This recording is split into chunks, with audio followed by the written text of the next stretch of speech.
welcome back to another mixed media inspiration journal entry.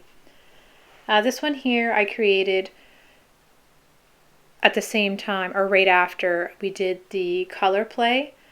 I wanted to use up the paint that I had left on my palette here. I wasn't using my Stay Wet palette, so I didn't want to waste the paint. Waste not, want not. It's very expensive paint. I usually stick with the golden heavy body paint. Anybody who uses those products knows that they're expensive here, especially here in Canada. So I just added a little bit of retarder there. It's just a medium to prevent your paints from drying as fast, just to give me a little bit more playtime here. So I'm just trying to create some flowers here. I don't have a reference picture. I have no idea what kind of flower I'm trying to paint, and that's not really the goal. I just wanted to see if I could create an abstract looking flower. I didn't even know if I was going to put it in a background in an open field or just flowers on a page. I'm just messing around here, experimenting with the blue and the red that I have on my palette and see what I come up with here. I haven't painted a lot of flowers. It's not something that I've really ever been drawn to. It takes a tremendous amount of detail and staring at your subject and trying to see the different shifts in color and shades, and I just don't have the patience for it, okay? Let's be real here.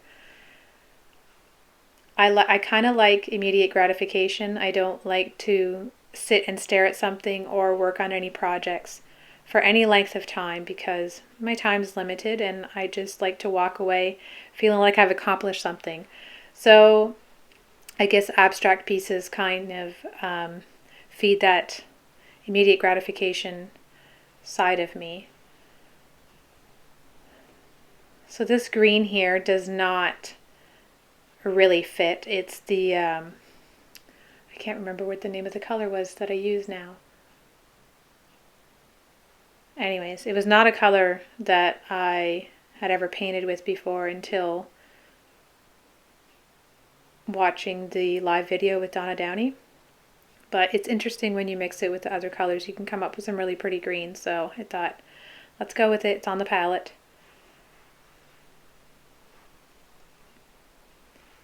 So obviously there's no clear definition on the petals or really a light source for that matter. I'm just trying to paint quickly, and this video is sped up. I don't actually paint this fast, but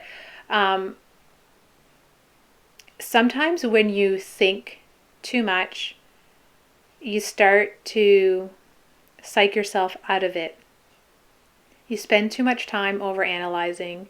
That's me. I'm a little bit of a control freak, and I overanalyze everything and I over prepare for things. So when I paint, I really don't want to do that, especially when I'm doing these journal entries. The whole point is to just let go and to have fun. So painting fast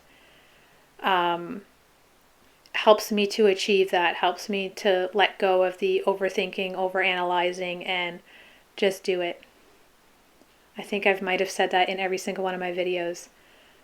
But it's real. It's a real thing, and it's something that I struggle with, and I think that's why painting feeds my soul so much, because in my day-to-day, I micromanage a lot with 4 kids and homeschooling and taking care of our home and my husband and trying to be social as well and keep up with my friendships, and there's just a lot going on, and I need to just disconnect sometimes. So I'm not trying to create any type of flower or any perfection by any means.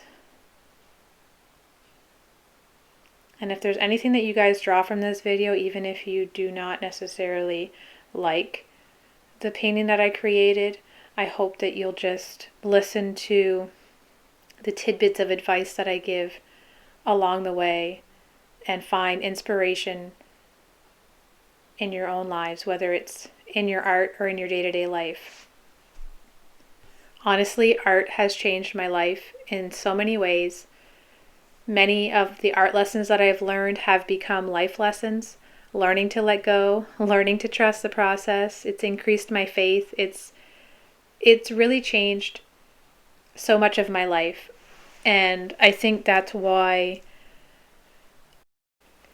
I am drawn to share my heart in my art with other people, because I do believe that we were all created to create. That's what I learned about myself after I did my first art show with the 100 Faces, which was never meant to be an art show in the beginning, but that's where it went. I didn't even consider myself an artist until March of 2019.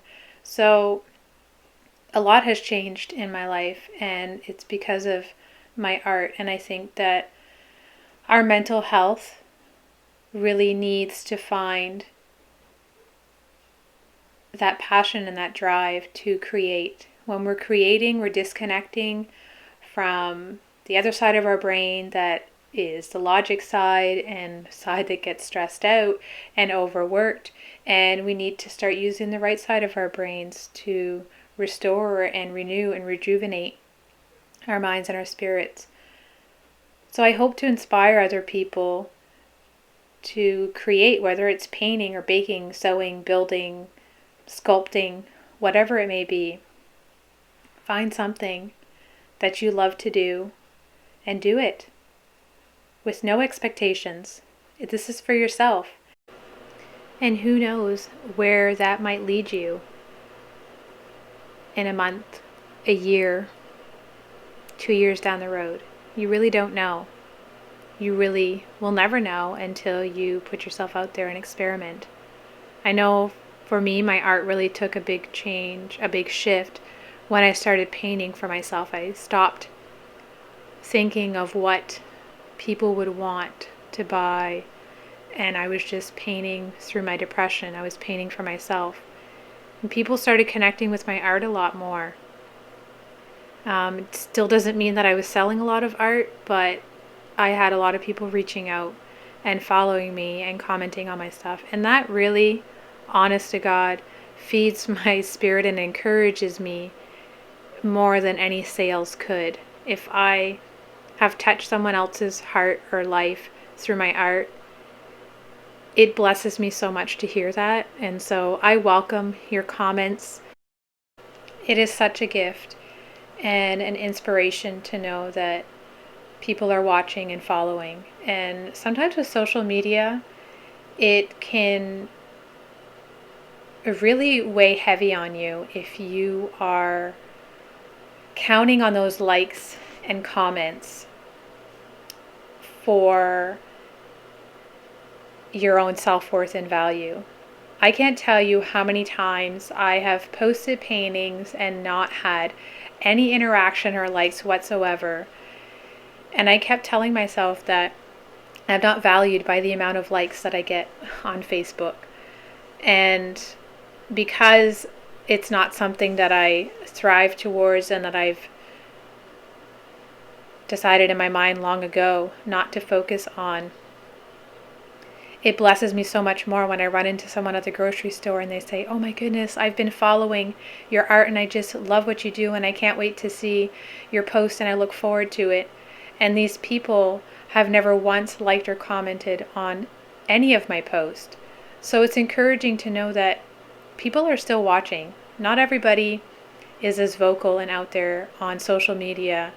And so if you're an artist as well, and you are measuring your own self-worth by the amount of likes and comments and shares that you're getting, please stop immediately and know that you are worth so much more than likes on social media. All right, enough about that. Let's get back to this art tutorial. So we are approaching the end of this recording because this is the second one that cut off after 10 minutes. So luckily I didn't do much more beyond this point. I took out one of my script stamps and I added that to a few places here that you'll see in the picture coming up. And then I took my brayer and added a bit of paint over top, just to kind of grunge up the white space in this page to tie it all in together. And that is it. I hope you guys enjoyed, and hope you will meet with me here again in the studio next time.